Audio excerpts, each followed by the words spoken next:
Allah itu membagi amal, Allah membagi potensi, dan Allah membagi kelebihan kita itu sebagaimana Allah membagi rezeki. Itulah di antara hikmah Allah menciptakan harmonisasi pada kehidupan. Makanya disitulah kita akhirnya paham, bukan hanya kelebihan, pada ibadah pun begitu. Ada di antara kita yang dimudahkan untuk sholat tahajud, ada di antara kita yang dimudahkan untuk puasa sunnah, ada di antara kita yang dimudahkan untuk menyampaikan kalimat-kalimat Allah, dan itu merupakan bentuk rezeki. Amal ibadah yang Allah bagikan sebagaimana Allah membagikan rezeki. Sebagaimana pula kepintaran, potensi, itu pada dasarnya itu merupakan bagian dari pembagian Allah, yang Allah bagikan potensi diri kita masing-masing dengan segala macam kelebihannya sebagaimana Allah membagikan rezeki. Kalau kita merenungkan perkataan Imam Malik, maka akan menjadikan hidup kita tidak perlu insecure kepada apapun yang dimiliki sama orang lain. Karena apa? Karena kita tahu segala potensi yang dimiliki oleh kita tidak sama dengan potensi yang Allah berikan kepada orang lain. Dan ini penting. Karena apa? Karena banyak orang yang sering melihat orang lain tanpa melihat potensi yang sudah Allah berikan dalam kehidupan dirinya. Makanya inilah yang kemudian menjadikan kita mencintai apa yang telah Allah anugerahkan dalam kehidupan kita. Tentunya sebelum kita mencintai apa anugerah yang Allah berikan dalam kehidupan kita harus menemukan apa sih anugerah ibadah yang Allah berikan kepada kita, dan apa anugerah kelebihan yang Allah berikan dalam kehidupan kita. Karena tidak ada satupun manusia, tidak ada satupun makhluk yang Allah ciptakan dari kalangan manusia, kecuali Allah membagikan kepadanya rezeki amal ibadah dan rezeki kelebihan dan potensi yang Allah berikan kepada setiap orang berbeda dengan orang lain. Dan kewajiban kita adalah menemukan apa anugerah yang Allah bagikan kepada kita sebagaimana Allah membagikan rezeki. Ada yang dimudahkan menjadi dokter, itu anugerah, berarti itu potensi yang Allah berikan kepadanya. Dia bisa memahami bahasa-bahasa kedokteran, bahasa medis, lalu dengannya dia bisa menyembuhkan banyak orang dengan izin Allah, dengan apa yang Allah bagikan ilmunya kepada dia. Ada yang dimudahkan menjadi perawat, bukan berarti perawat lebih rendah dari dokter, enggak. Kalau ada orang yang berpikiran perawat lebih rendah daripada dokter, itu kan pandangan manusia. Dalam pandangan Allah kan tidak sebagaimana pandangan manusia. Bisa jadi perawat lebih mulia daripada dokter dalam beberapa sisi. Kalau ada yang dimudahkan menjadi perawat, dia dimudahkan untuk berempati kepada pasien, lebih banyak menemani waktunya dengan pasien, berarti itu merupakan bagian dari rezeki, kelebihan dan potensi yang Allah berikan kepada dia. Ada yang diberikan kelebihan untuk bermanifestasi dalam bisnis, ada yang diberikan kelebihan untuk menyampaikan kalimat Allah. Itu semuanya Allah berikan kelebihannya dalam kehidupan kita. Dan itulah yang kemudian kita harus pahami. Yang salah bukan apa yang dicapai oleh orang lain, yang salah bukan apa yang diperoleh orang lain, tetapi yang salah adalah ketika kita membandingkan hidup kita dengan orang lain. Itulah salah satu di antara kesalahan kita. Jadi PR kita ini dua. PR kita itu yang pertama, apa sih kemudahan ibadah yang Allah berikan kepada kita? Ini temukan dulu. Saya dimudahkan oleh Allah sholat tahajud, Ustaz, karena setiap jam 2 bangun saya sudah susah tidur. Kalau ada di antara kita yang susah tidur, ada kan teman-teman kita yang suka cerita, walaupun tidurnya sudah sepagi mungkin, kadang-kadang dia susah tidur. Kalau ada yang susah tidur jam 2, jam 3, akhirnya dia gampang untuk sholat, itulah anugerah. Itu berarti Allah mudahkan dia sholat tahajud dan dia bisa menata harapan. Mungkin pada sholat tahajud itulah dia nanti dipanggil pintu surga. Ada teman kita sekalinya tidur gampang banget ya pelor, nempel, molor. Sekalinya tidur gampang dan sekalinya bangun susah. Tetapi dia ketika puasa sunnah gampang banget. Kalau puasa sunnah ringan dia. Maka ketika pada saat itu dia sudah dimudahkan untuk puasa sunnah, maka jagalah apa yang Allah anugerahkan pada kemudahan dia ketika berpuasa sunnah. Bisa jadi pintu puasa sunnah itulah yang akan memanggil dia ke surga. Ada di antara bapak dan ibu yang dimudahkan sedekah. Puasa sunnah sulit karena sering ketidakkuat menahan lapar dan haus. Malam juga sering tertidur gitu. Tapi gampang sedekah. Pada kemudahan itulah kita harus dapatkan itu. Dan kemudian kita syukuri. Dan kita berharap dan kita menjaga anugerah amal yang Allah berikan pada kehidupan kita. Supaya pada kemudahan hidup itulah kemudian kita dipantaskan oleh Allah masuk surga. Ada seorang suami pernah cerita sama saya di daerah Bintaro. Suami ini berkata gini sama saya, Ustadz, saya punya istri, Ustadz. Jarang tahajud. Jarang puasa sunnah Ustaz. Jarang tahajud, jarang puasa sunnah. Kemudian kalau sedekah saya tidak ngerti Ustaz. Tapi yang saya tahu dia jarang tahajud dan jarang sunnah. Tapi dia selalu berupaya betul bagaimana dia itu menyenangkan saya sebagai suaminya. Bahkan rela melakukan apa saja yang dia bisa korbankan untuk mendahulukan saya dan memprioritaskan saya sebagai seorang suami. Masya Allah. Masya Allah itu. Maka kemudian ketika saya mendapatkan itu, beliau berkata gini, bisa nggak istri saya itu rajin tahajud Ustaz, rajin puasa sunnah, di samping dia itu betul-betul memprioritaskan saya di dalam hidupnya setelah saya nikah dengan dia. Saya berkata sama beliau ini, bapak-bapak ini, Pak, biarkan aja dulu kayak gitu. Berarti rezeki amal yang Allah berikan kepada istrinya bapak memang bukan pada sholat tahajud, bukan pula pada puasa sunnah. Tapi mungkin rezeki amal yang Allah bagikan kepada istri bapak adalah dia mampu memprioritaskan bapak menjadi suaminya dan menyenangkan hati suaminya. Di mana itu bisa jadi itulah yang akan memanggil dia untuk dipanggil 8 pintu surga kelak pada waktu hari kiamat. Jadi tidak bisa kita kemudian memaksakan kita sempurna dalam setiap ibadah. Mungkin tidak bisa. Berupaya tentunya wajib. Tetapi sempurna dalam setiap ibadah mungkin kita tidak bisa. Makanya kemudian temukan itu. Apa sih rezeki amal yang Allah berikan sama kita itu apa? Kepada Pak Eka itu apa? Mungkin rezeki amal yang Allah bagikan kepada Pak Eka tidak sama dengan saya. Ya. Ada orang yang kemudian dia jarang tahajud, jarang puasa sunnah, tapi orangnya penuh ibah. Ketika menemukan siapapun orang di jalan dikasih nasi bungkus. Bisa jadi kayak gitu. Makanya kemudian tugas kita supaya kemudian kita merasa dirahmati oleh Allah pada kehidupan kita, yaitu adalah menemukan apa sih rezeki amal yang Allah bagikan kepada dirimu. Itu yang pertama. Yang kedua yang kemudian kita harus pahami, apa rezeki potensi yang Allah bagikan kepada kita. Setelah kita berusaha memahami rezeki ibadah yang Allah berikan kepada kita, maka kita memahami rezeki potensi yang Allah berikan kepada kita apa. Kita punya teman tulisannya bagus, tapi sekalinya dia bicara public speakingnya nggak terlalu bagus dan tidak sebagus tulisannya. Ada kayak gitu. Nggak usah kita tuntut dia menjadi sempurna tulisannya, sempurna omongannya. Nggak bisa. Ada teman kita yang pandai di dalam menyampaikan narasi, menyampaikan teori, tapi ketika nulis biasa aja. Nggak usah kita kemudian bandingkan. Wah, kamu harusnya juga pintar nulis. Tidak usah. Sebagaimana ada teman kita yang ternyata dia bisnis, dia kemudian bisnis. Ada teman pondok saya yang dia itu bisanya bisnis, Pak. Kalau ngajar dia berkeringat. Dia bisa baca kitab. Tapi kalau sudah menyampaikan, dia tiba-tiba menjadi gagu kalau sudah di hadapan orang. Walaupun harus cuma mengisi di musola yang cuma 10-12 orang jamaahnya, tapi dia sudah berkeringat. Tapi kalau sudah bicara tentang bisnis, maka dia menjadi orang yang paham tentang alurnya bisnis, apa saja dia bisa jual, lalu dia mendapatkan keuntungan, lalu dari keuntungan itu sebagian dia infakkan dan dia sedekahkan untuk pondok. Itu namanya rezeki potensi yang Allah bagikan kepada diri kita. Yang salah bukan apa yang dicapai orang lain. Yang salah bukan apa yang diperoleh orang lain. Yang salah itu kalau kita membandingkan diri kita sama orang lain. Ya, kok dia bisa begitu? Bukan dia bisa begitu. Dia telah menemukan rezeki potensinya. Makanya ketika dia menemukan rezeki potensinya, dia mencintainya, dia memupuknya, dia menyiramnya, dan menjadi sesuatu yang bermanfaat. Kita mungkin sudah diberikan oleh Allah rezeki potensi, tetapi kita tidak mencintainya, kita tidak menemukannya, kita kemudian tidak menyiraminya, kemudian kita tidak menumbuhkannya. Terus gimana karakter kebenaran untuk menjadi muslim hebat bisa tumbuh kepada diri kita kalau diri kita masih membandingkan orang lain? Itulah masalah kompleks yang hari ini dihadapi sebagian besar anak muda. Insecure ketika dia melihat pencapaian orang lain. Bukan gitu karakter muslim hebat itu. Setiap orang punya potensi di hadapan Allah. Dan Allah tidak pernah menjadikan pintu surga hanya untuk satu orang.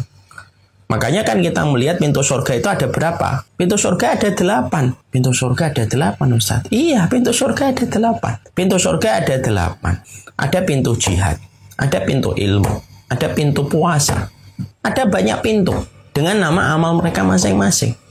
Kenapa kemudian Allah itu menjadikan pintu surga itu 8, Ustaz? Kenapa nggak satu saja? Bisa nggak Allah menjadikan pintu surga itu satu saja gerbangnya? Oh, bisa banget. Allah menjadikan pintu surga satu tuh bisa. Tapi Allah memberikan pintu surga itu menjadi 8. Itu kan pasti ada hikmah. Dan kita disuruh untuk berpikir bagi orang-orang yang ulul albab. Kenapa pintu surga itu ada 8? Ada pintu jihad, ada pintu sholat, ada pintu puasa, ada pintu sodaqah. Kenapa? Di situ ada. Karena sesungguhnya Allah ingin menyampaikan secara tidak langsung ketika Allah menceritakan lewat lisan Rasulullah pintu surga itu ada 8. Allah ingin menyampaikan kepada kita, temukan rezeki amal yang aku bagikan kepada kalian sebagaimana aku membagi rezeki dunia. Dan temukan setiap potensi yang ada pada diri kalian. Dan tidak usah membandingkan hidup kalian dengan orang lain. Ya sudah, kalau kamu pintar puasa sunnah, ya masuk pintu puasa, pintu arroyan. Kalau kamu kemudian luar biasa dalam sholat, ya masuk pintu sholat. Ya, dan itulah yang kemudian menjadikan kita akhirnya bisa memahami. Ini merupakan salah satu hal yang ingin saya tegaskan kembali. Karena ini harus kita ingatkan terus. Ya, karena apa? Karena terkadang ketika kita kagum, secara tidak sadar kekaguman kita bisa merusak kita. Kagum itu bisa bermakna positif, tapi bisa bermakna negatif. Kagum yang bersifat positif itu kagum, akhirnya memberikan lecutan pada dirinya, memberikan motivasi. Itu kagum yang positif, tapi tidak sedikit kagum berujung pada sesuatu yang negatif. Dia kagum, akhirnya negatif. Kenapa? Akhirnya dia menyesali dirinya. Coba kalau saya dulu belajar agama. Coba kalau dulu saya menghafal Quran. Tidak perlu menyesali apa yang telah kita lalui. Kalau kita sudah menyesali apa yang telah kita lalui, kita tidak akan pernah bersyukur atas apa yang kita capai hari ini. Oh enak Ustadz sih dididik sama keluarga yang paham agama. Saya kan dididik dengan orang yang tidak paham agama, orang tua saya. Terus apa yang kita dapat kalau membandingkan hidup kita? Yang terjadi adalah kesyukuran akan menguap. Dan kita tidak akan pernah mampu untuk mensyukuri apa yang kemudian telah kita dapatkan hari ini. Dan itu akan menjadi musibah kan? Itu jadi musibah untuk kehidupan kita. Ya, apapun yang telah kita dapatkan, apa yang telah kita dapatkan hari ini, itu merupakan sebuah kumpulan dari semua puzzle-puzzle yang kita lewati dalam kehidupan kita. Walaupun itu ada yang salah. Tapi yang salah itulah yang menghantarkan kita kepada posisi kita hari ini. Tidak perlu kita menyalahkan orang lain. Tidak perlu kemudian kita menuding orang lain. Karena apa? Salah satu di antara karakter kebatilan itu suka menyalahkan orang lain. Makanya penduduk neraka nanti sebelum mereka masuk neraka, mereka akan menyalahkan siapapun yang bisa disalahkan. Jangan meniru penduduk neraka yang sukanya menyalahkan. Penduduk neraka itu salah satu sifatnya apa? Karakternya penduduk neraka itu menyalahkan.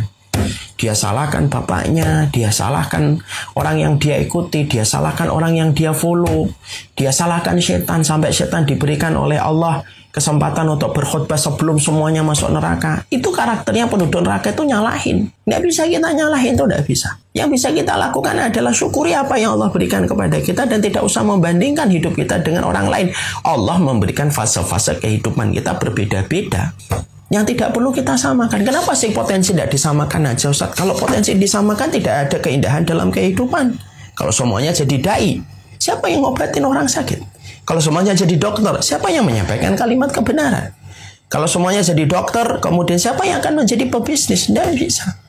Disitulah kita paham. Ada yang jadi driver, ada yang kemudian menjadi dokter, ada yang menjadi perawat, dan semua itu dibingkai oleh Allah untuk menjadi sebuah kebaikan ketika dia menyandarkan semua yang Allah bagikan itu menjadi sebuah kebaikan. Perhatikan dari seorang Bilal bin Abi Rabah. Bilal bin Abi Rabah tidak menyesali hidupnya datang dari Habasyah. Dia tidak pernah menyesali ketika dia menjadi budak.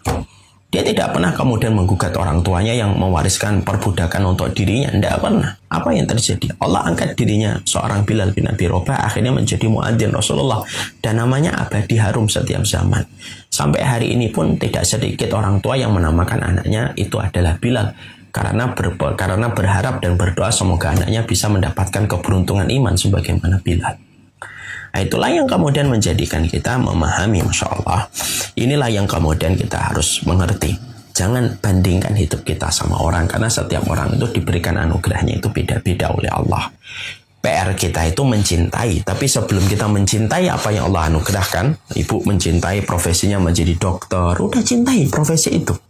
Cintailah profesinya menjadi tenaga kesehatan, cintailah profesinya menjadi administrasi bagian kesehatan, semua itu dicintai. Dan tidak perlu kemudian kita membandingkan orang lain. Nah, makanya PR-nya 2. Temukan apa rezeki ibadah yang Allah bagikan untuk kita, dan temukan rezeki potensi yang Allah berikan kepada kita. Lalu kita cintai, lalu kemudian kita siram, lalu kita rawat, lalu itu akan menjadi kebaikan untuk hidup kita. Dan semua itu berpotensi, semua itu memberikan kemenangan. Tidak ada yang lebih baik daripada orang lain kecuali Allah yang mengetahui. Makanya kita renungkan apa yang dikatakan oleh Abu Thayyib Al-Mutanabbi. Tolong disampaikan Mas Iwan. Abu Thayyib Al-Mutanabbi itu kemudian mengatakan di dalam kehidupan kitabnya, senada dengan apa yang dikatakan oleh Imam Asy-Syafi'i, aku tidak menganggap aib manusia itu kelemahan, sebagaimana buruknya kelemahan orang yang sebenarnya mampu mencapai kesempurnaan namun dia tidak berupaya mencapainya. Abu Thayyib Al-Mutanabbi ini lalu menyampaikan kepada kita, jadi yang namanya aib itu tidak kelemahan. Aib itu tetap aib, tapi kata Abu Thayyib Al-Mutanabbi, salah satu ulama besar, beliau menyampaikan bahwasanya yang namanya aib itu bukan kelemahan. Lalu yang dinamakan kelemahan itu apa? Yang dinamakan kelemahan itu adalah ketika seseorang sebenarnya diberikan oleh Allah perangkat untuk mencapai kesempurnaan, tetapi dia tidak mau berusaha untuk mencapai kesempurnaan itu. Maka itulah yang disebut dengan sebuah kelemahan. Artinya bahwasanya ketika kita sudah mencintai apa yang Allah anugerahkan kepada kita, maka kita berupaya mencintainya, lalu kita berupaya untuk memberikan potensi yang terbaik kita untuk mencapai maksimal dari apa yang kita harapkan yang menjadi terbaik dalam kehidupan kita. Tidak boleh seseorang itu cepat merasa putus asa. Saya tidak bisa, ya. Saya tidak bisa menjadi seorang dai. Saya tidak bisalah untuk kemudian untuk anak-anak ini. Jangan langsung merasa tidak bisa. Saya tidak bisa nih bagaimana menyampaikan packaging ilmu supaya terbaik. Jangan cepat langsung mengatakan tidak bisa. Kelemahan itu adalah ketika setiap manusia diberikan oleh Allah anugerah untuk bisa mencapai kesempurnaan, tetapi dia tidak pernah mempergunakan anugerah itu untuk mencapai kesempurnaan. Berarti dia tidak bersyukur. Dia berarti tidak bersyukur dengan apa rezeki potensi yang sudah Allah berikan kepadanya. Makanya kemudian kita tidak boleh cepat merasa puas dengan satu titik. Tapi ya bagaimanapun kita harus terus mengepush diri kita supaya terus mendapatkan yang terbaik. Ketika kita sudah hafal Al-Baqarah, jangan puas dengan tahapan menghafal surat Al-Baqarah. Kita harus kemudian berusaha menghafalkan Ali Imran. Itu merupakan proses. Supaya kemudian kita terus berusaha untuk mengepush diri kita supaya kita mampu memberikan kesyukuran pada setiap anugerah dan setiap potensi yang sudah Allah berikan dalam kehidupan kita. Jangan pernah cepat merasa tidak bisa, lalu bersembunyi di balik apa yang bisa kita katakan ketika kita merasa tidak bisa. Karena itu merupakan salah satu tanda di antara orang-orang yang mereka itu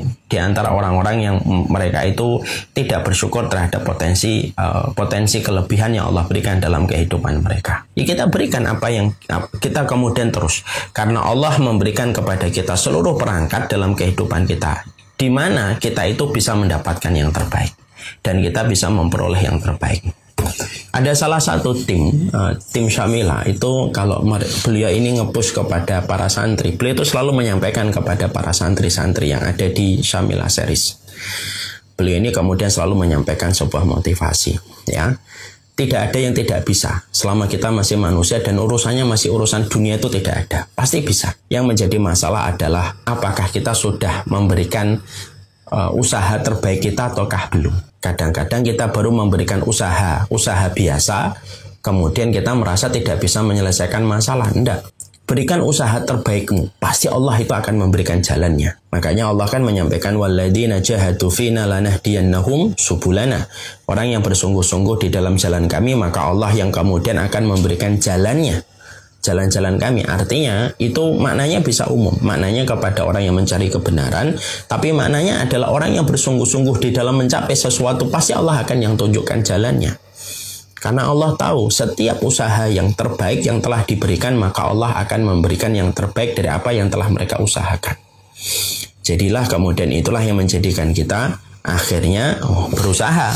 Anugerah ini harus kita asah, anugerah ini harus kita pergunakan supaya ketika kita telah mendapatkan anugerah terbaik yang Allah berikan pada kehidupan kita, kita bisa memberikan kontribusi, kita bisa menyelesaikan banyak PR-PR yang ada di kehidupan kita. PR-PR itu kita selesaikan, tidak mudah putus asa. Kalau mentok satu, maka berusaha yang kedua. Kalau kemudian mentok yang kedua, berusaha yang ketiga. Selalu begitu, supaya memberikan pelajaran kepada kita. Terkadang Allah memberikan sebuah titik keberhasilan kita bukan pada usaha yang pertama, tetapi pada usaha yang ke-100. Itu yang kita harus paham. Jadi kalau Bapak dan Ibu dokter, para tenaga kesehatan yang hadir pada kesempatan pagi ini, kalau ada di antara Bapak dan Ibu setelah paham anugerah apa yang Allah berikan kepada kita, lalu kita akhirnya berusaha untuk memberikan yang terbaik, selesaikan setiap masalah yang kita jumpai, karena tidak ada masalah yang tidak bisa diselesaikan. Tidak ada masalah yang tidak bisa diselesaikan. Kalau ada masalah yang tidak bisa diselesaikan, berarti Allah salah nurunkan masalah. Karena Allah sudah mengatakan sifatnya la yukallifullahu nafsan illa wus'aha. Itu kan salah satu sifatnya Allah. Berarti dari ayat itu kita paham Allah tidak pernah menurunkan satu masalah kecuali Allah sudah sediakan solusinya. Ya. Dan kita harus betul-betul memberikan usaha yang terbaik supaya mendapatkan solusi dan mendapatkan pencapaian yang terbaik dari apa yang kita hadapi dalam kehidupan kita. Dan bisa jadi sebuah titik keberhasilan kita bukan pada usaha yang pertama, tetapi pada usaha yang ke-100, 200, barulah kemudian Allah memberikan apa yang kita inginkan dari solusi dan apa yang kita mau. Mari kita lihat dari perjalanan sirah. Dalam perjalanan sirahnya Rasulullah SAW, berapa kali Rasulullah itu harus mendapatkan mahjar. Mahjar itu tempat beliau hijrah. Dan beliau sudah merasakan hijrah itu sesuatu yang cukup penting. Setelah dirasa kondisi di Mekah tidak semakin kondusif, tetapi semakin memuncak eskalasi perlawanan orang-orang musyrik kepada Nabi dan orang-orang yang beriman. Rasulullah kemudian mencoba mengadakan perjalanan ke Taif, ya. Dan kemudian Rasulullah tidak berhasil.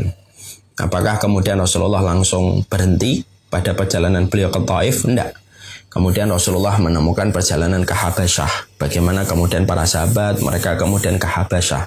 Habasyah yang pertama, Habasyah yang kedua. Sampai akhirnya setelah hampir 13 tahun Rasulullah akhirnya menemukan tempat mahjar yang terbaik, yaitu adalah kota Madinah, sekitar 400 kilo lebih dari kota Mekah. Dan itu ditemukan oleh Rasulullah bukan yang pertama, tapi setelah kemudian usahanya Nabi beberapa kali untuk menemukan mahjar.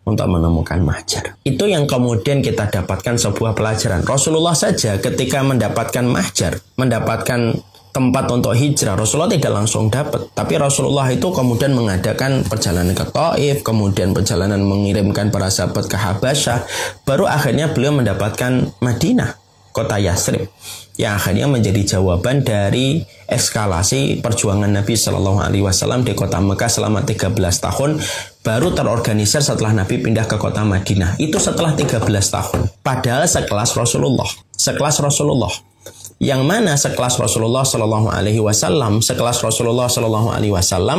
maka kemudian beliau itu sekelas Rasulullah SAW, beliau itu mendapatkan wahyu, menjadi orang yang terbaik di dalam agama. Itu pun harus melewati berbagai macam ujian yang didapatkan oleh Rasulullah SAW sampai kemudian beliau menjadi seorang Rasul. Mendapatkan yaitu tempat mahjar. Maka sama dengan kita, setelah kita mencintai apa yang Allah berikan kepada kita, lalu kita memupuknya, lalu kemudian kita menyiramnya, kita bersyukur terhadap nikmat semua yang Allah berikan dalam kehidupan kita, maka selesaikan setiap tantangan yang kita hadapi, ya.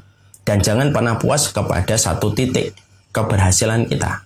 Karena apa? Itu merupakan sebuah tanda kelemahan. Selesaikan setiap masalah yang kita hadapi, apapun masalah yang dihadapi para dokter, apapun masalah yang dihadapi oleh para manajemen rumah sakit, apapun masalah yang kita jumpai dalam dunia dakwah, itu Allah berikan masalah itu karena Allah ingin memberikan contoh bagaimana Nabi pun ketika berdakwah pun harus melewati banyak sekali rintangan sampai akhirnya Rasulullah menemukan kota Madinah, ya.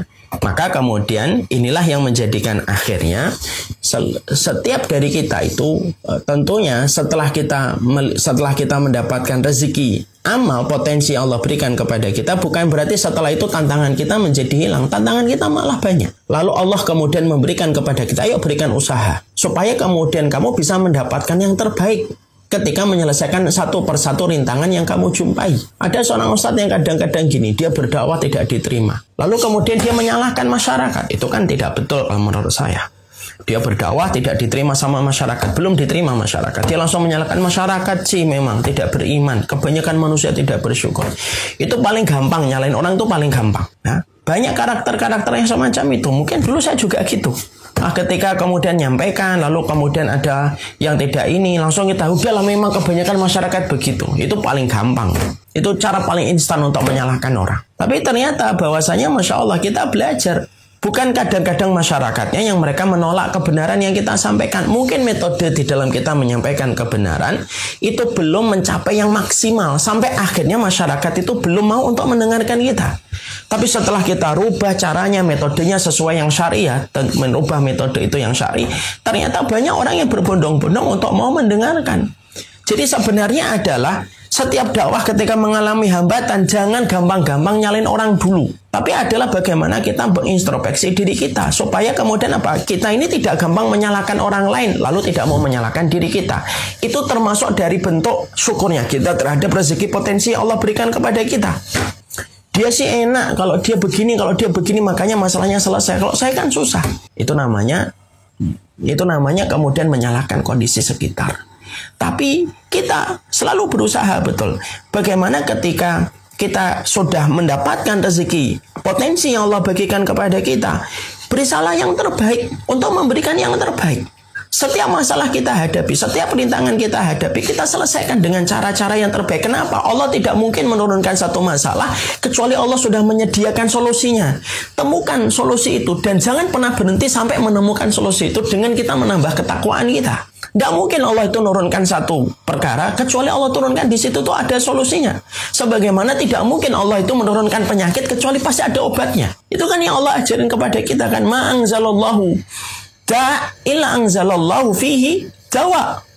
Allah tidak menurunkan penyakit kecuali Allah turunkan obatnya. Mari kita belajar dari hadis sahih ini.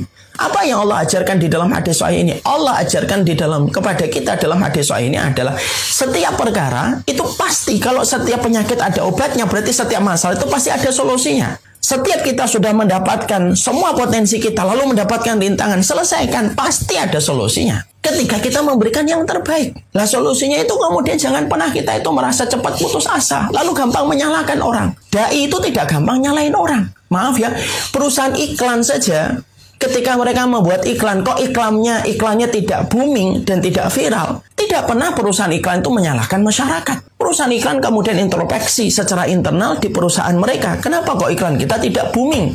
Oh mungkin kurang ini, kurang ini. Itu yang dilakukan mereka. Tapi Masya Allah, kadang-kadang kita dengan segala hal yang kemudian kita miliki, justru malah kemudian kita gampang nyalain orang lain. Jangan nyalain orang lain. Ketika solusinya belum dapat, ketika masalah belum kita selesaikan, itu berarti adalah kita belum mencapai usaha terbaik kita. Mungkin doanya kurang, mungkin usahanya masih berkurang, sampai akhirnya Allah belum memantaskan kita untuk sampai pada satu pintu solusi yang ada dalam kehidupan kita. Jadi dokter, apakah setelah kita paham jadi dokter, apakah nanti masalah itu selesai? Enggak. Dokter tentunya akan ada banyak rintangan yang dihadapi. Bagaimana dia memahami tentang kebenaran dan bagaimana dia bisa mengaplikasikan kebenaran dalam prakteknya. Itu salah satu rintangan para dokter. Tidak boleh para dokter mengatakan, ya sudah, kalau ini sudah kayak gini, Ustaz. Nggak bisa gitu, harus berusaha dulu. Para kemudian tenaga kesehatan pun sama, para administrasi kesehatan pun sama. Semuanya sama. Dai pun sama. Dan kita kemudian diperintahkan oleh Allah, setelah kita bersyukur terhadap rezeki potensi yang Allah berikan dalam kehidupan kita, selesaikanlah satu persatu masalah yang kita hadapi dengan memberikan usaha yang terbaik. Push the limit. Supaya kemudian kita memberikan supaya kita mendapatkan yang terbaik dari solusi yang Allah sediakan dalam kehidupan kita. Maaf ya, Bapak dan Ibu dokter dan Bapak Ibu suster ya, dan para administrasi kesehatan. Kita lihat perusahaan bir atau rokok. Perusahaan rokok saja untuk memaksimalkan penjualan, mereka melakukan apa saja. Mereka pasang iklan di TV, mereka pasang kemudian pasang billboard di pinggir jalan, mereka pasang mungkin SPG di pinggir jalan hanya untuk memasyaratkan rokok. Dan setiap penjualan mereka turun, mereka langsung berupaya betul bagaimana penjualan itu naik dan tidak pernah menyalahkan masyarakat. Insya Allah. Kita ini terkadang di atas kebenaran tetapi cepat putus asa. Udahlah, memang karakter manusianya begini kok. Lalu kemudian kita tidak menakar usaha yang sudah kita berikan sebesar apa. Karena jawaban dari pertanyaan itu akan menentukan solusi yang Allah sudah berikan untuk kita. Makanya inilah yang kemudian menjadikan akhirnya memahami betul Jangan sampai kemudian kita itu sebagaimana yang dikhawatirkan oleh Abu Thayyib Al-Mutanabbi. Aib itu bukan kelemahan, tetapi sesungguhnya kelemahan itu adalah ketika seseorang diberikan perangkat-perangkat kebenaran. Ketika seseorang itu diberikan perangkat-perangkat keberhasilan, tetapi justru dia tidak mau mempergunakan perangkat itu untuk mendapatkan keberhasilan dalam kehidupan. Nah, inilah yang kemudian menjadikan kita berupaya betul supaya kemudian kita mampu untuk mengelola setiap rezeki potensi yang sudah Allah berikan kepada kita, supaya rezeki potensi yang sudah Allah berikan dalam kehidupan kita tidak terkubur. Jangan pernah membiarkan bakatnya Allah yang Allah sudah berikan kepada kita itu terkubur gara-gara kita tidak memiliki visi dan misi untuk kehidupan akhirat yang lebih baik. Ya. Maka kemudian mari kita selami apa yang telah disampaikan kemudian oleh Farra. Farra itu kemudian berkata, tidaklah aku menaruh belas kasihan kepada seseorang melebihi belas kasihanku kepada dua orang, kata seorang ulama besar. Yang pertama, orang yang menuntut ilmu tetapi tidak diberikan kefahaman. Walaupun orang semacam ini tentunya sudah mendapatkan kebaikan, setidaknya dia sudah berusaha untuk menuntut ilmu. Walaupun tidak setiap orang yang menuntut ilmu itu paham ilmu. Ada orang yang menuntut ilmu datang ke kajian, tapi kadang-kadang walaupun dia udah dengerin khusyuk gitu, tetap tidak paham. Ini apa sih maksudnya itu? Ada yang semacam itu. Kata Farok, saya kasihan sama orang semacam ini. Walaupun kalau menurut saya, orang semacam ini tetap bagaimanapun mungkin Allah tidak memberikan dia kemudahan untuk memahami, tapi Allah memberikan mungkin bakatnya yang lain. Ada yang kedua, yaitu adalah orang yang diberikan kefahaman tetapi dia tidak mau mencarinya. Artinya, dia diberikan oleh Allah kelebihan tetapi dia tidak mau menemukan kelebihan itu. Akhirnya kelebihan yang Allah berikan kepadanya, kefahaman yang Allah berikan kepadanya, akhirnya terkubur. Kenapa menjadi terkubur? Yaitu karena dia tidak memahami kelebihan yang Allah sudah berikan kepadanya. Banyak nggak orang-orang yang sudah diberikan oleh Allah bakat, kemudian akhirnya bakatnya itu terkubur. Asalnya kita pernah menemukan dokter, wah dokternya ini Masya Allah selalu kalau menyampaikan sesuatu bagus itu, konsep-konsep kedokteran yang dia miliki bagus. Tapi kadang-kadang seiring dengan waktu akhirnya biasa aja. Pernah nggak kita menemukan seorang orang yang berilmu atau seorang ustadz gitu, bagus dulu, tapi setelah itu seiring dengan waktu biasa-biasa aja. Pernah nggak kita menemukan seseorang yang dulunya hafal Al-Quran, kemudian seiring dengan waktu hafalannya tinggal beberapa surat, itu pun hanya surat-surat yang terakhir. Maka itu yang kemudian kita harus mengerti. Jangan sampai kemudian kita gara-gara tidak memberikan usaha yang terbaik yang kita miliki, itulah yang kemudian menjadikan akhirnya bakat yang sudah Allah berikan, Allah bagikan kepada kita menjadi terkubur. Ketika kita tidak mampu mengasahnya, tidak mampu menemukannya, kemudian kita tidak mampu untuk merawat dari semua yang Allah berikan dalam kehidupan kita. Saya pernah punya teman Bapak, beliau ini hafal Al-Quran di waktu kecil, SD. Tapi Masya Allah ya ketika sudah besar, mungkin karena beliau tidak berada pada lingkungan yang hafal Al-Quran, beliau ketika sudah besar, hafalan 30 juznya itu tinggal beberapa juz. Sebagian besar dari 30 juz yang sudah pernah Allah anugerahkan kepadanya, itu ternyata hilang. Kalaulah kita sering melihat orang yang hafal 30 juz kemudian hilang hafalannya, itu berarti menjadi contoh ibroh. Banyak orang yang mereka itu diberikan kelebihan pun akhirnya menjadi terkubur. Semua potensi, semua pembagian potensi yang Allah bagikan kepada mereka. Ketika mereka tidak mengasahnya, ketika mereka cepat putus asa menghadapi rintangan, ketika mereka putus asa mendapati hambatan. Nah inilah yang menjadikan kita tidak ingin rezeki potensi yang sudah Allah berikan kepada kita menjadi terkubur. Nah inilah kewajiban kita. Apapun yang kita hadapi hari ini, apapun yang Allah bagikan kepada kita, rezeki ibadah dan rezeki potensi, temukan rezeki itu. Mari kita cintai apa yang telah kita dapatkan dari Allah, kita cintai, tidak usah membandingkan hidup kita dengan orang lain. Karena yang salah itu ketika kita membandingkan hidup kita dengan orang lain, memberikan usaha yang terbaik. Jangan cepat putus asa terhadap semua rintangan dan semua PR yang kita jumpai dalam kehidupan kita. Kalau kita menghadapi hambatan, jangan salahkan orang, Pak. Yang pertama kali kita salahkan adalah diri kita. Dan jangan biarkan semua bakat yang sudah Allah berikan kepada kita menjadi terkubur. Hanya gara-gara ketika kita tidak pandai merawat setiap potensi yang sudah Allah berikan kepada kita. Semoga kalau ada di antara Bapak dan Ibu menjadi dokter, jadilah dokter. yang memahami betul bahwasanya itulah anugerah potensi yang Allah berikan kepada bapak dan ibu. Selesaikan setiap masalah-masalah medis yang hari ini belum kelar, dan harusnya dunia medis sekarang itu harus berbanding lurus dengan kehidupan keimanan. Tidak boleh dipisahkan medis dan kehidupan agama. Medis di satu lembah, agama di lembah yang lain, tidak bisa. Harusnya medis dan agama itu jadi satu untuk membentuk keimanan dalam setiap yang ada pada kehidupan kesehatan umat dan masyarakat. Selesaikan masalah-masalah yang kita akan jumpai, karena Allah itu pasti memberikan solusi. Tidaklah Allah nurunkan penyakit kecuali pasti ada obatnya, dan Nabi tidak mungkin dusta. Berarti setiap masalah itu pasti ada solusinya. Lalu kemudian jangan jadikan semua anugerah yang Allah berikan kepada kita menjadi terkubur. Semoga kita berkarakter kebenaran. Semoga kita memiliki karakter-karakter kebenaran dalam kehidupan kita. Semoga Allah memberikan kepada kita upaya penjagaan terhadap semua rezeki amal yang Allah berikan kepada kita dan rezeki potensi yang Allah anugerahkan dalam kehidupan kita.